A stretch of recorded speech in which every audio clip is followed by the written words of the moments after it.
trois panélistes, à savoir, je ne sais pas s'il y a un ordre, mais professeur Alice Freezer de l'UCO, ici autour de moi.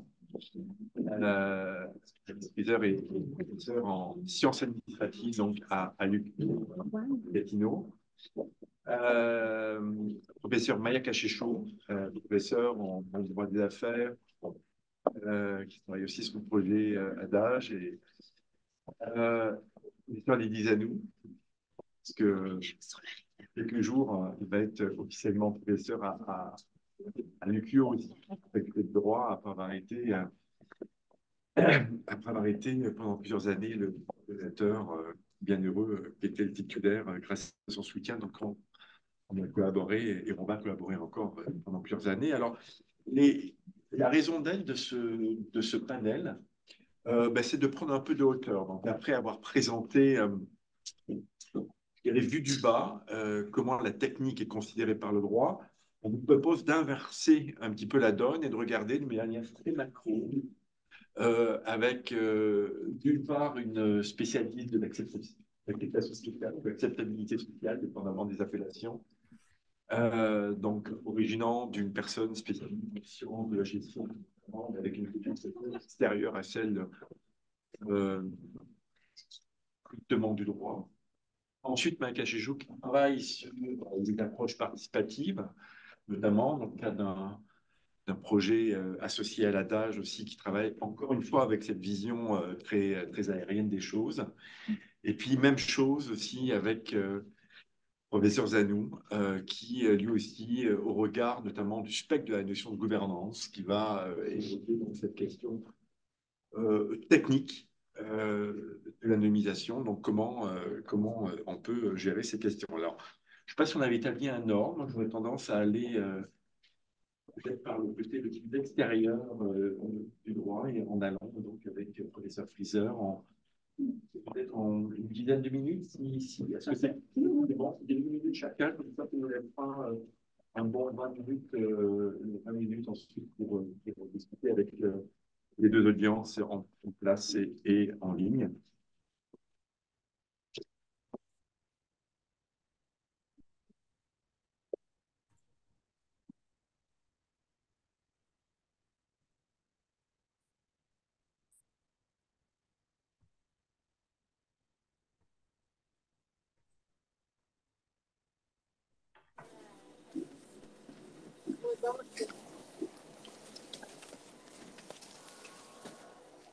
Fermez votre micro, s'il vous plaît.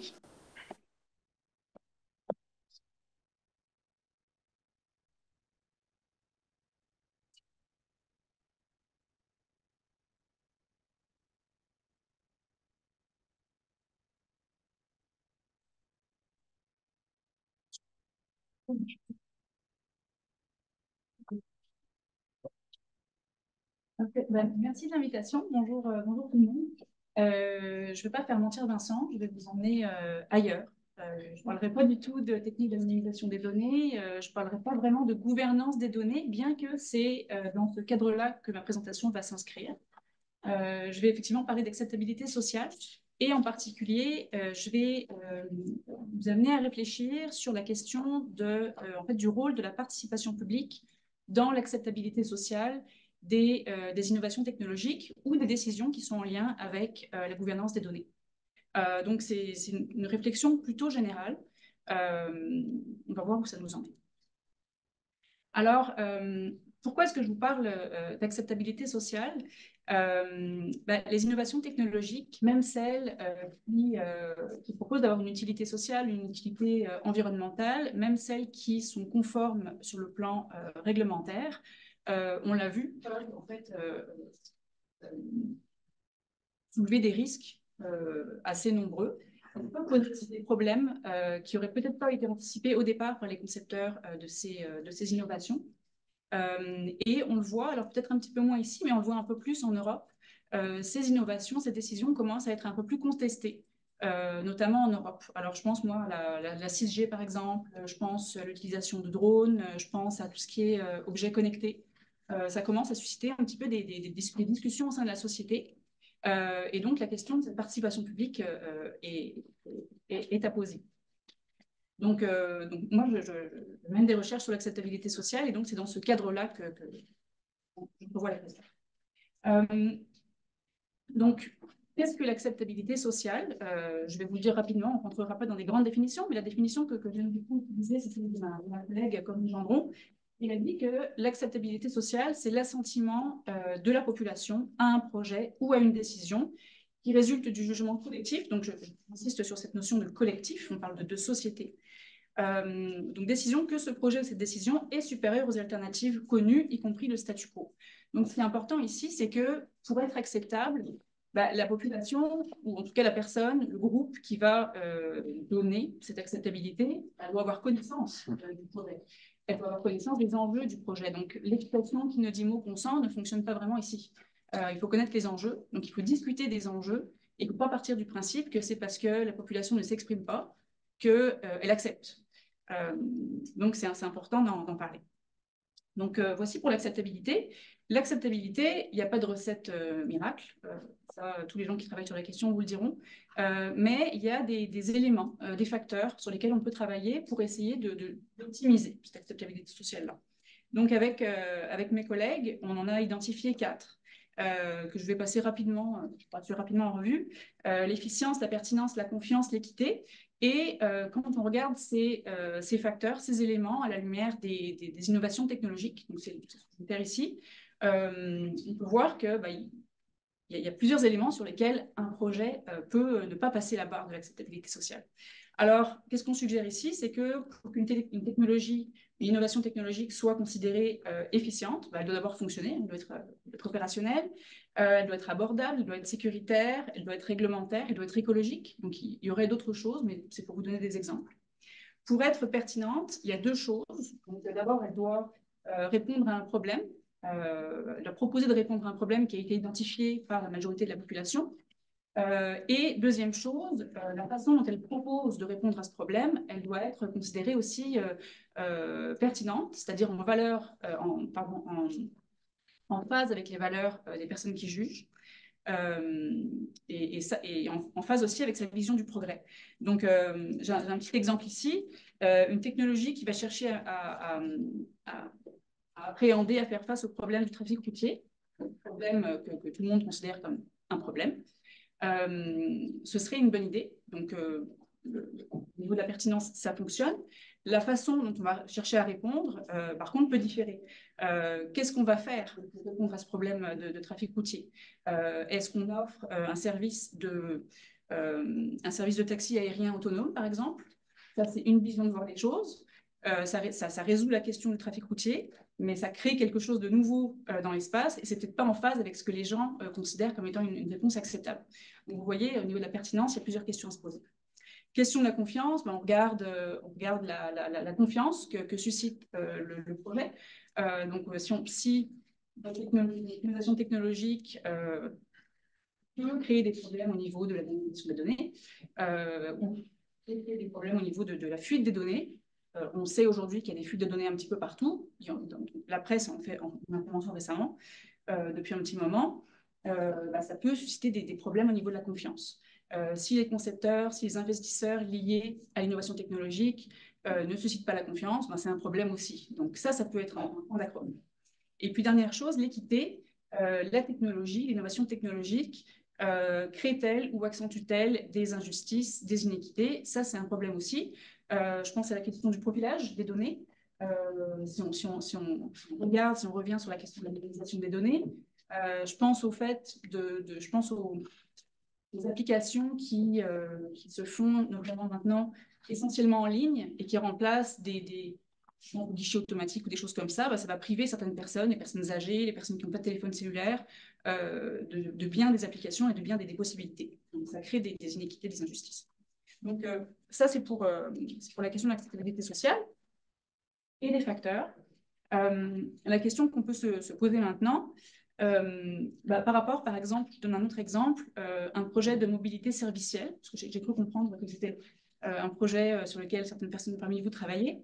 Il y a plusieurs points d'accroche. Donc, en termes en termes de, quand on regarde l'anonymisation des données, on voit qu'il existe un problème d'efficience, donc la difficile anonymisation, on voit que c'est un problème, donc ça pourrait soulever des problèmes ici. Potentiel problème de confiance en termes de maîtrise des données, problème d'équité, donc la question du profilage, donc ça c'est ce que je disais tantôt. Alors quel est l'intérêt de la participation publique dans ce contexte? D'abord, en fait, trois choses. D'abord, c'est connaître, parce qu'en fait, la participation publique, l'idée, c'est d'échanger, c'est de demander au public son avis sur la question. On cherche à connaître ses valeurs, ses besoins, ses attentes, ses craintes. Puis l'idée, c'est de maximiser l'utilité de la technologie et de son adhésion dans le milieu d'accueil envisagé. Ce qui est intéressant aussi quand on mobilise un dispositif de participation publique, c'est de montrer une ouverture aux idées du public. Donc, ça peut encourager davantage de confiance. Et ce qui est intéressant aussi ici, c'est que si on met en place un dispositif de participation publique, en amont, on cherchera à informer la population. Donc, ça peut être intéressant dans le sens où il y a beaucoup de gens dans la population qui ne connaissent pas cette question de, en fait, les problèmes, les enjeux liés à l'anonymisation des données, liés aux données, en fait, et à la gouvernance des données. Donc, ça pourrait être un point intéressant. Est-ce que la participation publique est un passage obligé pour autant? Non. En fait, il y a plusieurs, dans la littérature, il y a plusieurs chercheurs qui ont étudié la question et qui disent que, en fait, il vaut mieux mobiliser un dispositif de participation publique quand le public s'intéresse au projet. Alors, parfois, il ne s'y intéresse pas parce qu'il ne connaît pas. Lorsque l'on ne connaît pas son public, quand on ne connaît pas ses valeurs, quand on ne connaît pas ses craintes et qu'on cherche à les connaître, là, il vaut mieux consulter, parce que sinon on ne peut pas savoir et on ne peut pas changer la technologie en fonction. Et lorsqu'on souffre d'un manque de confiance de la part du public. Donc, si on a un de ces trois éléments, deux de ces éléments ou trois de ces éléments, évidemment, c'est mieux. Et là, on saura qu'il vaut mieux recourir à la participation publique. Donc, ça peut être le cas ici, notamment lorsqu'on sait que il y a beaucoup de gens qui partent du principe que toute une technologie est mise sur le marché, c'est que la plupart des risques sont déjà évacués. Donc là, on rentre dans un cas supplémentaire. Peut-être dernière chose aussi à présenter ici, c'est que il y a plusieurs exemples qui montrent que même si on recourt à un dispositif de participation publique, ça ne suffira pas à amener une acceptabilité sociale. Il y a plusieurs exemples qui le montrent. Si votre projet finalement il ne correspond pas aux attentes de la population, ça ne passera pas. Donc il y en a qui sont jamais, il y a des projets qui ne seront jamais acceptables. Et des projets aussi qui vont mobiliser un dispositif de participation publique, mais dispositifs qui vont être considérés comme fantoches, menés juste pour se faire bien voir. Et donc, ça va semer la pagaille plutôt qu'autre chose. Et ça, c'est des cas où, évidemment, la participation publique ne fonctionne pas. Et donc, ça va nous dire comment est-ce qu'on met en place un dispositif de participation publique qui peut aider. Je terminerai avec cette diapo-là. Peut-être 6 choses, alors on pourra en ajouter d'autres, c'est pas exhaustif du tout, mais c'est des choses qu'on voit beaucoup dans la littérature. Choisir donc le sujet de discussion approprié, voir un peu l'échelle. Alors, est-ce qu'il s'agit ici, innovation technologique par innovation technologique, de réfléchir avec les possibles utilisateurs ou les personnes qui pourraient être concernées aux enjeux? Est-ce qu'il s'agit d'amener une réflexion à l'échelle de la société sur la gouvernance des données? Comme on le fait, par exemple, avec la gestion des ressources naturelles, comme on le fait avec la gestion de toutes sortes de ressources. La gestion des données, la gouvernance des données, c'est un problème tout aussi important, finalement, qui peut avoir des enjeux assez importants. Choisir le sujet, donc l'échelle.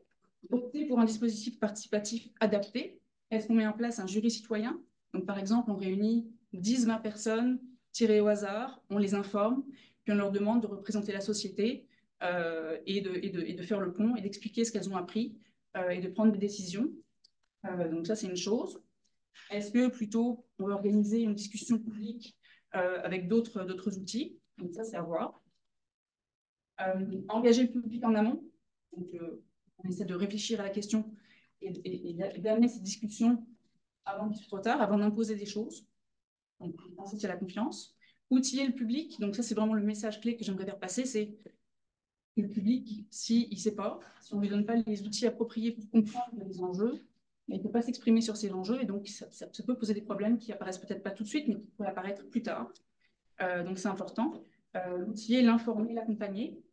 Demander au public de s'exprimer sur les impacts négatifs anticipés. Pas juste demander aux gens ce qu'ils pensent de l'anonymisation des données ou de la technologie en question. On va aussi aller chercher son point de vue sur les éléments qu'on a ciblés et qui pourraient être négatifs. Donc ça, c'est quelque chose d'important à faire. Et puis, dernière chose, c'est tenir compte de ces éléments pour développer l'innovation.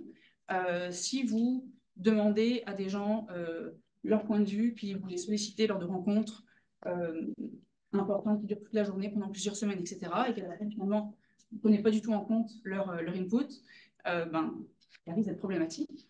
Donc, soit expliquer de manière claire et détaillée pourquoi ces éléments-là ont été impliqués, n'ont pas été pris en compte, soit finalement les intégrer, ce qui finalement amènera une technologie ou une décision qui sera plus acceptable. Alors, je m'arrêterai là. J'espère pas avoir trop dépassé le temps. Ailleurs, vous l'avez dit. J'espère pas avoir trop le champ pour autant, pas trop dans le champ pour autant. Parfait. Merci beaucoup.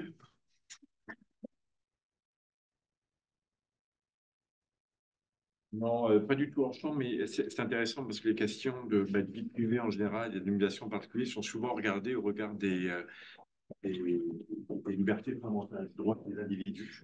Alors que là, c'est vraiment une approche collective, beaucoup plus sociale, beaucoup plus globale qui est proposée et qui est souvent, d'ailleurs, qu'on va peut-être dans la question du temps d'y voir, on voit dans plusieurs textes sans transition les 10 années. En 10 minutes. En 10 minutes. Bon. Merci Vincent, merci Henri pour l'invitation. Et je pense que Alice a bien planté le décor parce que quand j'ai été invité à vous entretenir sur les questions de gouvernance et d'anonymisation, je réfléchissais à un angle d'attaque et il m'est apparu nécessaire d'esquisser avec vous la question de la gouvernance participative de l'anonymisation. Alors, on a déjà entendu un peu les généralités sur les processus de participation. La conférence ou la communication de Henri également a mis la table pour nous donner une vision relativement comparée sur ce qui se fait au niveau pan-canadien avec le Conseil national, le Conseil canadien des normes. Et donc, moi, je vais limiter ma présentation à la loi 25, puisque c'est elle qui nous intéresse, ou en particulier cet après-midi. On peut observer dans la loi 25 qu'il y a un problème de gouvernance, ou du moins que le législateur mobilise deux types de gouvernance. Une première gouvernance que je nommerai législative parce qu'elle crée des obligations à partir des normes obligatoires aux entreprises et aux institutions. Le deuxième niveau de gouvernance est une gouvernance par délégation. Gouvernance par délégation parce que la loi va déléguer ou va donner application ou compétences aux normes techniques.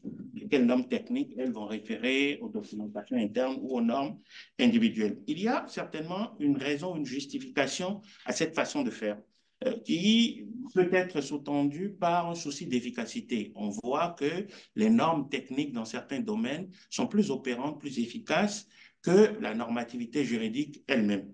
Mais on peut également observer qu'il y a davantage de prise en compte des desiderata des entreprises de l'industrie dans les normes techniques.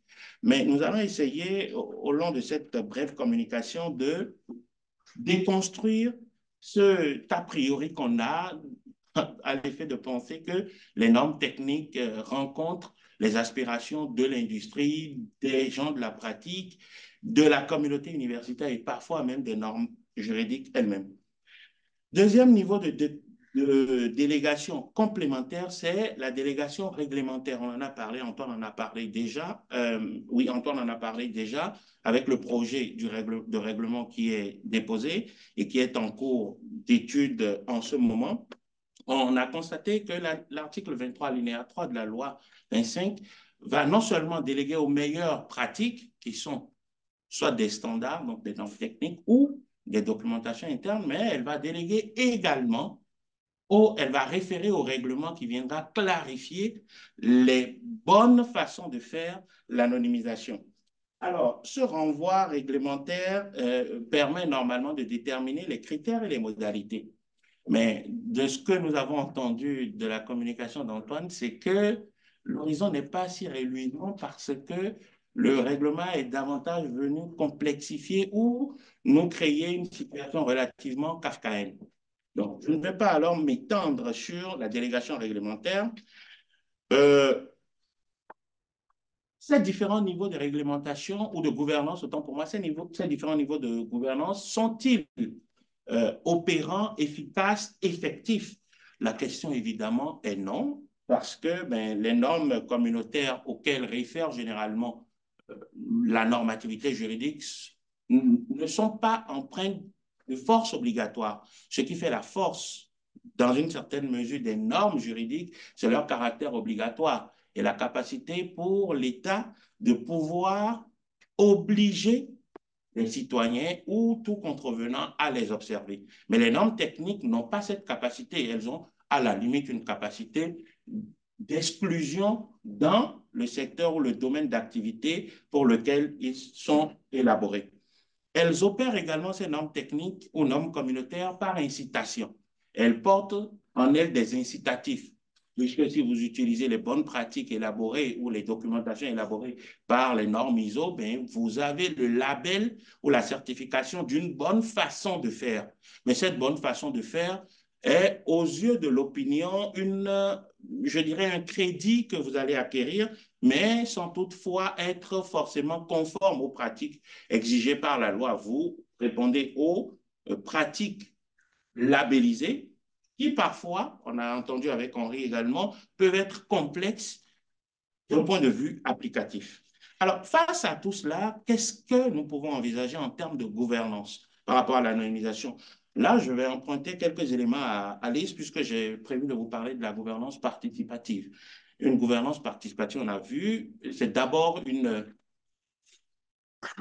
je dirais, un thème qui est à la mode. On le voit de plus en plus, les États, dans le cadre de la confection des lois, mobilisent des approches méthodologiques participatives. On fait des consultations et dans le cadre même de la votation de la loi 25, on a eu des consultations. Dans le cadre de ce projet de règlement, on a eu des consultations.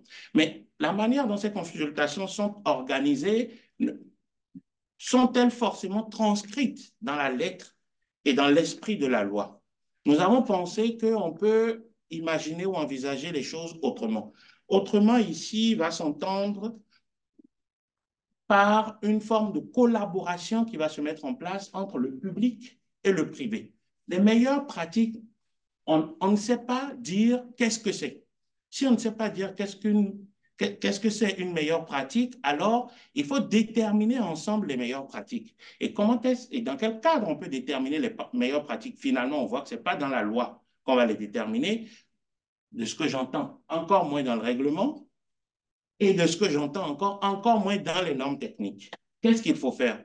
Il faut envisager un cadre dans lequel les différents acteurs qui opèrent et qui ont un intérêt pour l'anonymisation puissent exprimer leur façon de faire, partager leur expertise. On l'a vu au niveau du Conseil canadien des normes, cette approche méthodologique est mobilisée. Mais il y a un déficit démocratique qui vient avec une telle approche participative. Parce que comment est-ce qu'on va identifier les meilleurs représentants pour les inviter à s'impliquer ou à participer à la mise en place d'une gouvernance participative?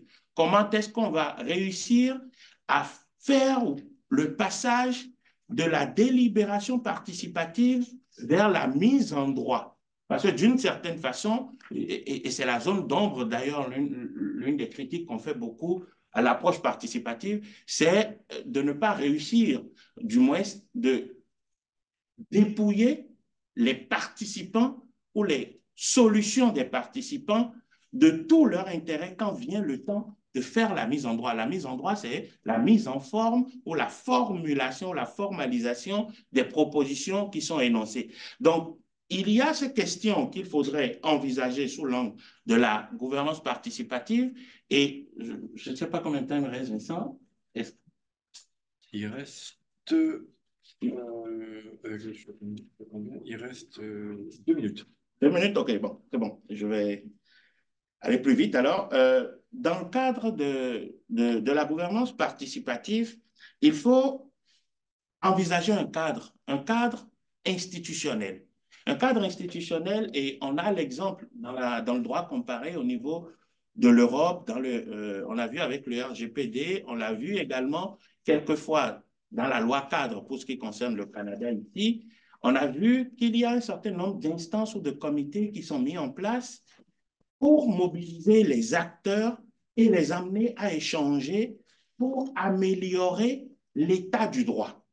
Alors, ce qui se fait au niveau européen ne peut pas se transposer au niveau québécois, je ne dirais pas canadien, mais québécois parce que les cultures juridiques ne sont pas les mêmes, les spécificités culturelles ne sont pas les mêmes parce que nous avons ici un double niveau de juridiction, ce qui fait qu'on ne peut pas, avec les instances que nous avons qui accompagnent ce processus de participation au niveau européen, on ne peut pas les mettre en place ou implémenter au niveau québécois. Mais on peut envisager, à partir de la CAI, qui est la Commission d'accès à l'information, qui nous a déjà aidé à faire une distinction dans la décision Commission scolaire Val-de-Serre entre la dépersonnalisation et l'anonymisation. Elle n'a pas déterminé les critères, mais elle a réussi à nous dire ce que vous avez fait, ce n'est pas de l'anonymisation, c'est la dépersonnalisation. Mais comment est-ce qu'on va outiller cette instance qui, d'une certaine manière, va être indépendante des acteurs pour jouer un rôle de modérateur dans les enceintes de délibération pour pouvoir mettre en place ou identifier ensemble les meilleures pratiques d'anonymisation. La question est ouverte, je n'ai malheureusement pas de réponse pour vous. Et je terminerai en disant que on pourrait envisager cette façon de faire avec la CAI parce qu'on voit également que certaines lois sont davantage ou du moins mobilisent davantage les bacs à sable réglementaires. C'est une pratique ou une invitation à la participation qui se veut de plus en plus prégnante et on observe, que ce soit dans la loi l'IA Act en Europe, on voit qu'on invite les législateurs nationaux à créer des cadres de discussion, des instances de délibération et d'expérimentation, d'approche de réglementation. Donc, on peut tester certaines façons de faire pour réussir à identifier les meilleurs. Le droit, de mon point de vue, et ce sera ma conclusion, reste le meilleur outil en termes d'arbitrage pour nous accompagner dans l'identification des bonnes pratiques. Mais le droit ne peut procéder seul. Donc, mon approche, finalement, est une approche interdisciplinaire, multidisciplinaire et participative. Donc, je répondrai à des questions, j'ai essayé de tenir dans mon temps, mais je répondrai à des questions pour préciser certains éléments. Je vous remercie.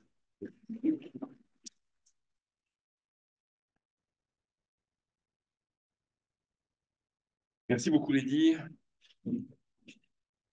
Dernier, j'allais dire obstacle avant le cocktail. Hein, il y a un et, et vraiment une petite période de questions aussi. Alors, je pense toujours un peu dans cette mouvance. Si Maya arrive à Se connecter. se connecter.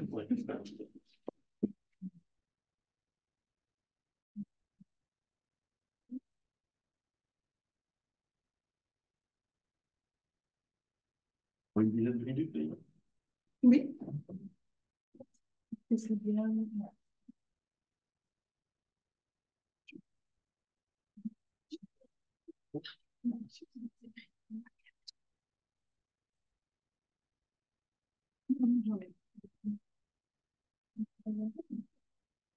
Bonjour tout le monde. Alors moi, je suis prof en droit des affaires à la faculté de droit de l'Université de Montréal et je m'intéresse dans mes recherches au marché financier. Donc aujourd'hui, comme Alice, je vais vous emmener ailleurs, effectivement. Donc on va faire une tournée vers le marché financier et plus spécifiquement sur les fintechs. Donc ma présentation portera sur l'anonymisation des données, le cas des fintechs. Alors, c'est quoi FinTech? Donc, c'est la combinaison des deux termes finance et technologie. Et ça concerne normalement les entreprises, les startups normalement, qui fonctionnent en milieu technologique sur les plateformes.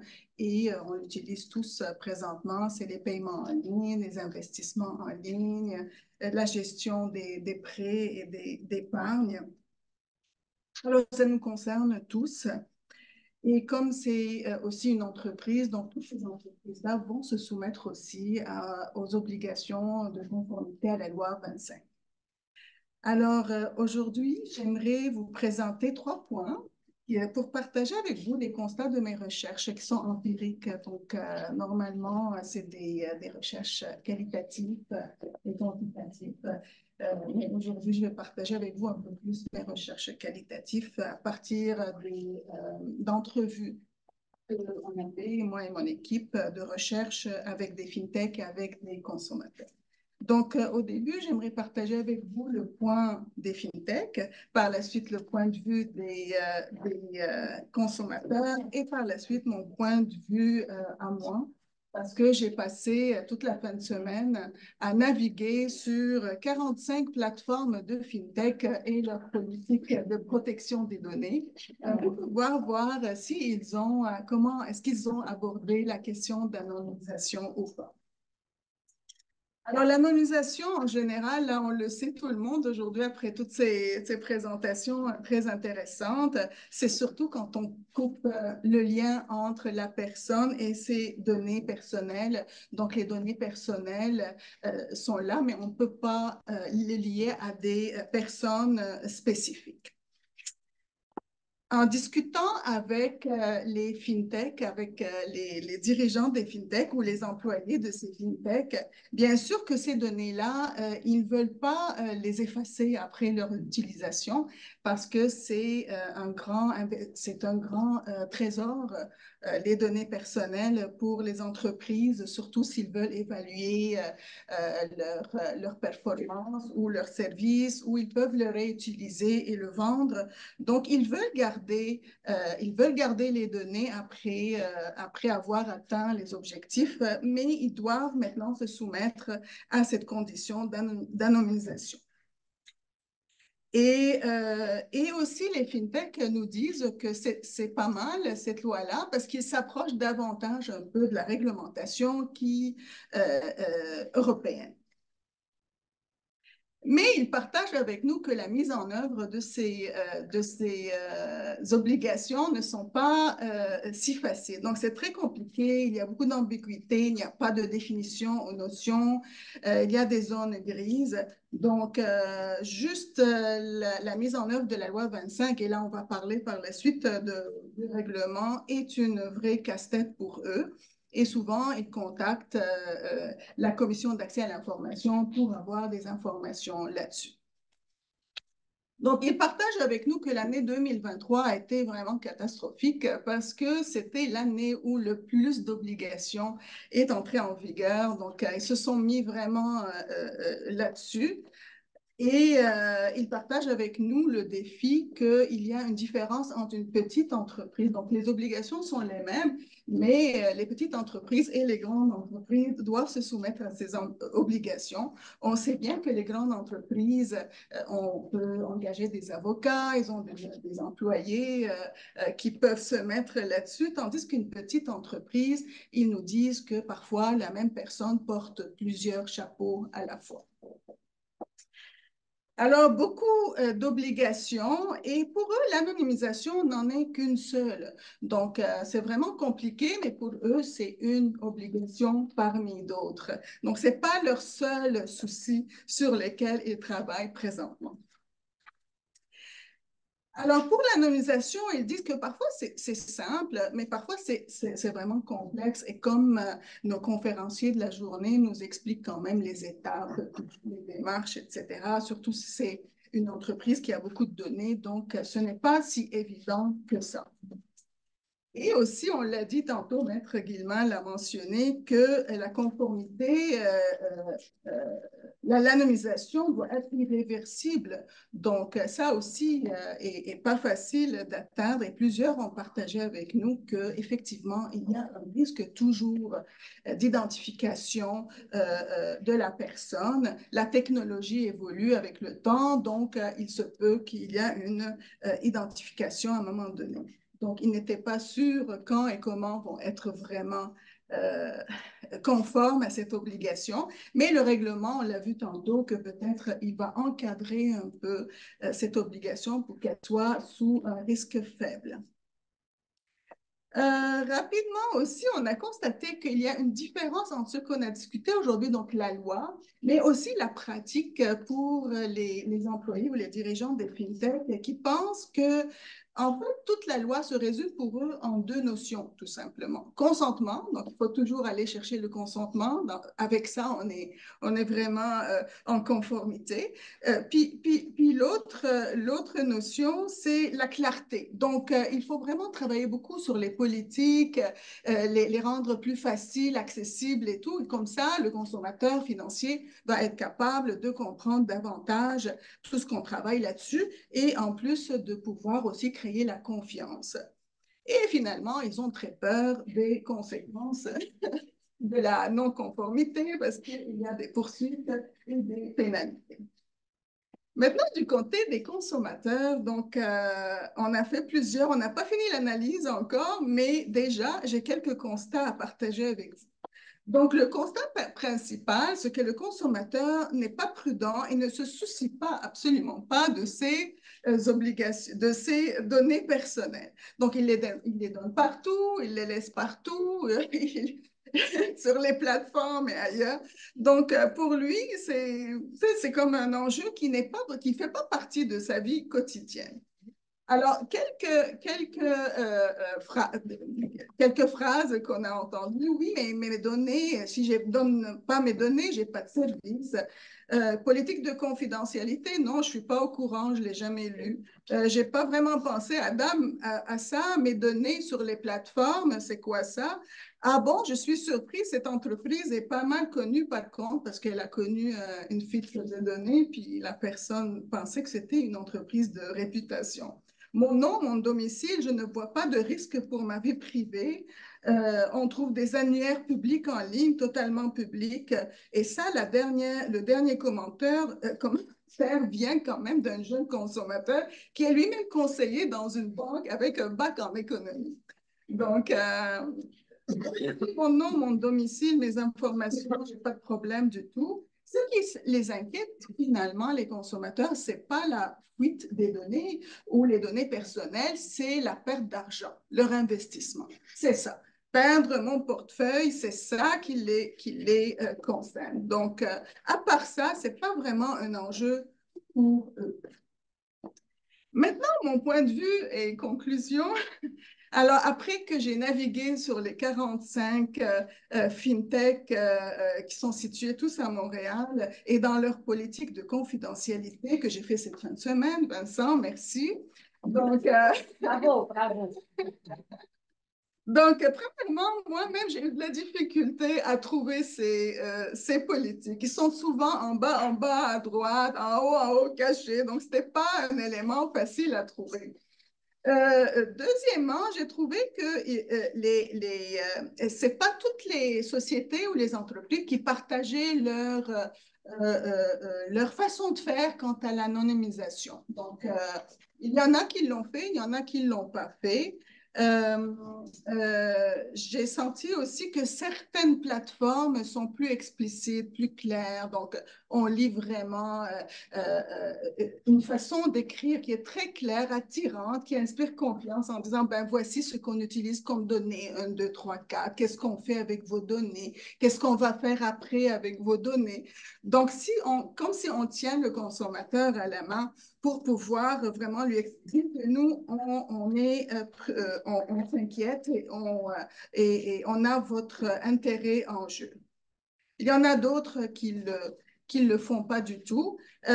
Aussi, la mention de la conservation de ce temps est très variée. Donc, pendant une période raisonnable, aussi longtemps que requis pour la finalité. Il y a juste une plateforme qui indiquait que c'est pour 1 an. Donc, c'est toutes des notions et des mots très larges donc, qui peuvent s'étendre dans le temps.